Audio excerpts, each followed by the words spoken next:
लता मंगेशकर, लता दीदी, एक बहुत बड़ा नाम, बहुत रिस्पेक्टेड नाम, बल्कि भारत की आन बान शान पहचान लता दीदी। उनकी क्या तारीफ करूं, वो तारीफ से भी ऊपर की हस्ती थी। मेरे पिताजी उनके प्रशंसक, मैं उनका प्रशंसक, मेरे बच्चे उनके प्रशंसक। लता दीदी, मुझे तो लगता है जब कोई उनको अवार्ड मिलता था तो अवार्ड को भी नाज होता होगा कि मैं लता दीदी गोद में हूं, लता दीदी के हाथों में हूं। वो छोड़ के चली गई अपने चाहने वालों को। लता दीदी के पिता मराठी थे और माताजी गुजराती थी। 1929 में इनका जन्म हुआ और जब ये 12-13 साल की थी तो इनके पिताजी का निधन हो गया। पापा नहीं रहे। अब 4 बहनें, एक भाई, सारी जिम्मेदारी लता दीदी पे। कमाना, उनको खिलाना, घर नहीं, कुछ नहीं। बसों में धक्के खाती थी, लोकल ट्रेन में यहाँ वहाँ जाती थी। बहुत बार तो बस छोड़ के पैदल ही पहुँच जाती थी स्टूडियो या कहीं, क्यों पैसे बच जाएंगे तो वापसी में उसे सब्जी भाजी लेते हुए चले जाएंगे घर पे, बहनों के लिए, भाई के लिए। तो शुरुआत बहुत कष्टमय रही। इंदौर में जन्म हुआ था।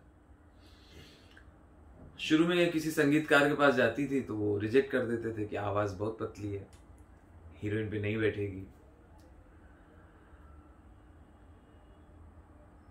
पापा के ना रहने के बाद एक पापा के मित्र, उनको पता था कि ये परिवार परेशान है, खाने की भी तकलीफ है, तो विनायक जी इनके घर आते थे तो लता दीदी को कुछ ना कुछ काम देते थे ताकि कुछ इनकी कमाई हो जाए। कहीं संगीत में, कहीं कुछ गवा दिया, कुछ एक्टिंग करवा देते थे। लेकिन 3-4 साल के बाद विनायक जी भी गुजर गए, अब और मुश्किल। तो उसके बाद फिर लता दीदी मुंबई आ गई। म्यूजिक डायरेक्टरों के चक्कर लगाती थी। एक बार ये लोकल ट्रेन में जा रही थी तो उसी ट्रेन में दिलीप कुमार भी थे, वो भी नए नए थे, और एक संगीतकार हैं अनिल विश्वास, वो भी उसी में थे। तो वहाँ दिलीप कुमार से परिचय कराया गया कि इसका नाम लता है और गाती हैं। तो उन्होंने कहा कि भाई मराठी को थोड़ा उर्दू सीखनी चाहिए, नहीं तो हिंदी गाना खराब हो जाता है। तो लता दीदी ने हिंदी, उर्दू सीखना शुरू किया एक मौलवी से। फिर तो क्या 36 भाषाओं में गाने गए। और किराए के मकान में यहाँ मुंबई में रहती थी और कई बार उसका भाड़ा देने में भी कई बार दिक्कत हो जाती थी। बहनों की और भाई की जिम्मेदारी उठाते उठाते वो अपनी शादी का ध्यान ही नहीं गया। एक बार कहते हैं कि उनका एक राजस्थान के डूंगरपुर शाही परिवार है, तो वहाँ उनके जो वंशज हैं डूंगरपुर साहब, उनसे इश्क हुआ। वो भी क्रिकेट पसंद करते थे, लता दीदी भी क्रिकेट पसंद करती, तो डूंगरपुर आते थे यहाँ मुंबई, क्रिकेट के लिए आते थे। तो हृदयनाथ मंगेशकर भी जाते थे मैच वैच देखने, वहाँ उनकी पहचान हुई इस तरह से। फिर घर आए, फिर वो लता दीदी तब तक मशहूर हो गई थी, बड़ी गाने उनके बज रहे थे चारों तरफ। तो इस तरह से घर आना जाना हुआ। मगर वहाँ कहते हैं लता दीदी का विवाह नहीं हो पाया, क्योंकि शाही परिवार ने कहा कि भाई वो उनके यहाँ जो शादियाँ होती हैं वो शाही परिवारों में ही होती हैं। तो ये तो बहुत साधारण परिवार से थी, तो इस तरह से। लेकिन दोनों लोगों ने वफा निभाई और दोनों लोगों ने शादी नहीं की। डूंगरपुर साहब ने कहा होगी तो यही होगी, नहीं तो मैं कुंवारा रहूँगा, और उन्होंने भी शादी नहीं की और लता दीदी ने भी शादी नहीं की।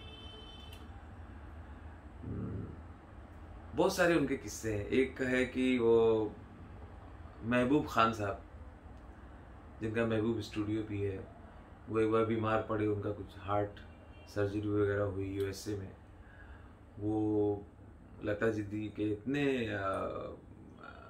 मतलब फैन थे कि उसमें मोबाइल वगैरह तो होते नहीं थे, तो वहाँ से सीधा फ़ोन करते थे लता दीदी घर पे कि मुझे वो गाना सुनाओ रसिक बलमा। तो लता दीदी उनको फ़ोन पे सुनाती थी। लता दीदी को पता था कि वो सीरियस है, और तो कई बार वो रात को फ़ोन लगाते थे और लता दीदी फ़ोन पे ही वो गाना सुनाती थी। इस तरह से म्यूज़िक थेरेपी का भी काम करता है पेशेंट के लिए। बाकी उनके कई किस्से, एक था उन्होंने ये आवाज़ उठाई थी कि सिंगर को पैसे तब भी मिलने चाहिए जब उसका गाना रेडियो में बजे या टीवी में कहीं बजे, तो रॉयल्टी मिलनी चाहिए।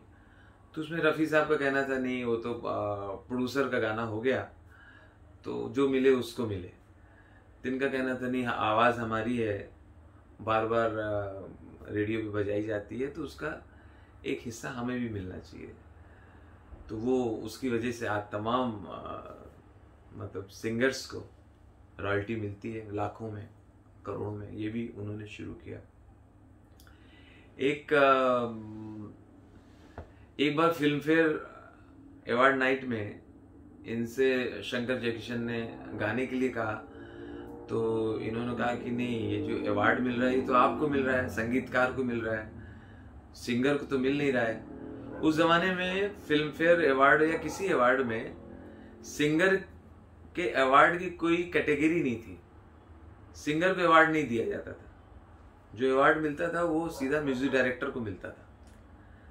तो लता दी ने कहा भाई जब सिंगर का अवार्ड होगा कभी तो मैं गाऊंगी इनके फंक्शन में। ये बात पहुंची वहाँ आयोजकों के पास, तो आयोजकों ने कहा हाँ बात तो सही है। तो उसके बाद से फिल्म फेयर वगैरह में सिंगर्स की भी एक कैटेगरी चालू की गई, और उसमें जाहिर है लता दीदी को बहुत सारे फिल्म फेयर अवार्ड मिले। फिर 1970 में उन्होंने खुद ही फिल्म फेयर वालों से कहा कि अब हमें अवार्ड मत दीजिए, अब हमारा नाम हटा दिया करिए और नए सिंगर्स को दीजिए, उनको भी हौसला अफजाई होनी चाहिए, नहीं तो हर साल आप मैं ही अवार्ड लेके चली जाती हूँ। तो इस तरह से उन्होंने 1970 में फिल्म फेयर वगैरह लेना बंद किया। बाद में लाइफ टाइम अचीवमेंट और दूसरे अवार्ड उनको मिले। फिर तो भारत रत्न और दादा साहब फाल्के, पता नहीं क्या क्या, हर अवार्ड उनको मिला। एक किस्सा बहुत मशहूर है बॉलीवुड में कि उनको 1961 1962 के आसपास पेट में दर्द रहता था। तो पहले तो टालती रही, फिर वो दर्द बढ़ने लगा। फिर जब असहाय हो गया तो फिर वो डॉक्टर को बुलाया गया। तो डॉक्टर ने चेक किया तो उन्होंने कहा नहीं, इसका तो एक्सरे करना पड़ेगा। जब एक्सरे किया गया तो पता चला कि उनके पेट में पॉइजन है, उनको कोई स्लो पॉइजन दे रहा है, खाने में जहर दे रहा है। क्या हुआ, कैसे, क्या ये वो, तो ये उनके घर में जो कुक था, रसोइया, उससे उषा मंगेशकर ने कहा कि तुम खाना अब तुम नहीं बनाओगे, खाना मैं बनाया करूँगी। रसोइया को पता नहीं जो भी उसको भनक लगी या जो हुआ, उसके बाद तो उसने अपना हिसाब भी नहीं किया, तनख्वाह भी नहीं मांगी और चुपचाप वहाँ से सरक गया, भाग ही गया। तो पूरी तरह से तो राज नहीं खुला कि कौन जहर दे रहा था। लता दी ने अपने इंटरव्यू में कहा भी कि मुझे शक है एक दो लोगों पे, लेकिन मेरे पास सबूत नहीं है, तो इसलिए मैं नाम नहीं लेना चाहती। तो ये भी हुआ। फिर उसके बाद धीरे धीरे ट्रीटमेंट हुआ, फिर थोड़ा अच्छी हुई, फिर उन्होंने गाना फिर शुरू किया, फिर बहुत सारे सुपरहिट गाने गाए और इतना कुछ दे के गई हैं हिंदुस्तान को कि लोग बरसों बरस गाने सुनते रहेंगे और उससे एंटरटेन भी होते रहेंगे। और लता दीदी से प्रेरणा भी लेते रहेंगे।